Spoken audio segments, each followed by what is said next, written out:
Welcome back into the Sports Source. We tell you every week about Jenks logos. For those of you who are in a business that you need to get your logo out there, well, what business doesn't? Need to get their logo out there on a salesperson or on an item that you give to a client.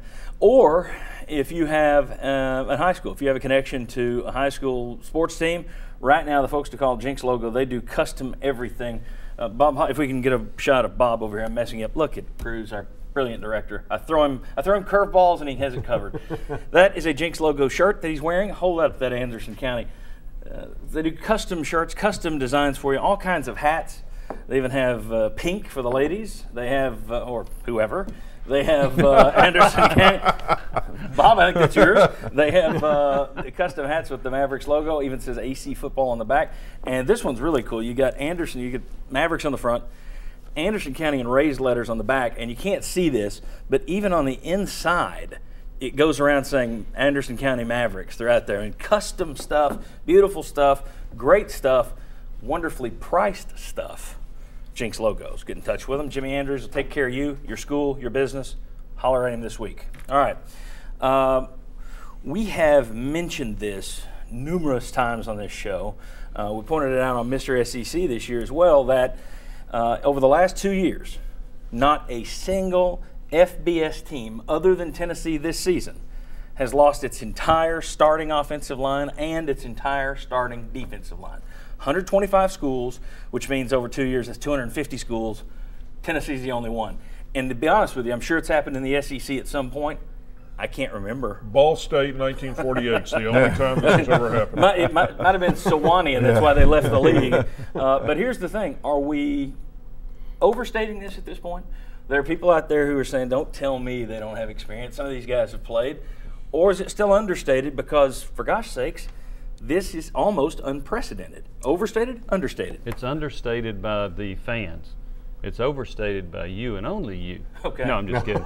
I'm glad to be the one to lead the charge on that. I think that analysts are stating it, and maybe you want to say overstated it, because I've mentioned it a lot. Yeah. Bob, we've all talked about it, but I think the fans are understating it because their optimism is coming through. Well, they got these freshmen, they got these skilled people. I think it's huge. I think it's very difficult to compete in this league when your line of scrimmage is being rebuilt on both sides. Now, you can beat some teams in the league, but in my opinion, you won't beat the better teams in the league. I don't think you can overstate it. I really don't. I think it is just so big that it needs to be. When you talk about this team, to me, that is the very first thing that needs to be talked about. The usher should hand out flyers as you walk into the stadium. 9 new starters on the line. I don't think it can be overstated. I think it's that big. We beating this too much, or is it about the right, or not enough? Well, it's a huge thing, but everybody's talked about it. So I think I'll say we're doing it about right. Okay. Yeah, you think everybody's starting to get it at home? The people that think if somebody thinks it's being understated, overstated, I'd say this: go get you a coaching whistle. Coach you a team that has not had a returning starter in the offensive line or the defensive line from middle school, high school, college, whatever level it is, and you tell me how tough that can be.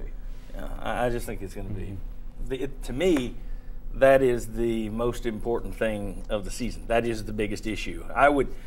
People are saying, well, this could be a 6-6 team, maybe 7-5. I just go back, all new lines. If you had just a couple of guys back on both lines, right. Okay, then that changes the season outlook to me. But all new, I think it's a bigger deal on the offensive line. Oh, yes. Because offensive lines, those 5 guys generally play and stay in the game, whereas on defense, you're rotating guys. Kurt Magid, Corey Vereen, Salisbury, Jordan, all those guys that played. Your offensive line. Yeah, you almost with like Tiny Richardson could have had a year to come back. That if his knee was so bad he failed, NFL physicals, and he dropped from being in the top 20 in the first round of the NFL draft to undrafted. You almost wish he would have had a chance if he could have taken a medical risk, or if somebody could have come back. And the one positive thing about all this is you don't know how they're going to play. So they could be surprisingly good, because I thought for the past 2 years the line was surprisingly average considering the way that they were blown up. Correct. So it doesn't mean because they're brand new that they can't be good. I just wouldn't bank on it. I mean, I'm going to have to watch them play a couple of games first. I'll give him a little credit for redshirt Marcus Jackson. So at least you got a guy coming back that started 5 or 6 games. Yeah. So and it was 2 years ago. So at least that helps you some. So it was a good move. If you had played him last year, you're even more inexperienced. Yeah, absolutely. Well, I mean, we'll get I'll get the tweets and emails. We're certainly not suggesting that every single fan out there isn't getting this. Many do. Many of our viewers understand this.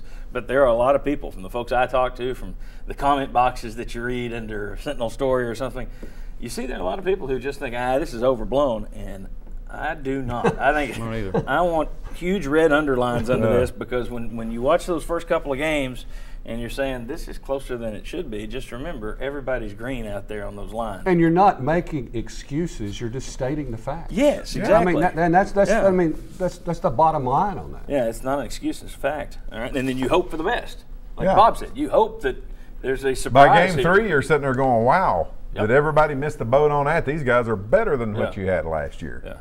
All right, when we come back, what will Tennessee's most important game be? And what's more likely, 5-0 start or an 0-5 start? Come on back on the Sports Source.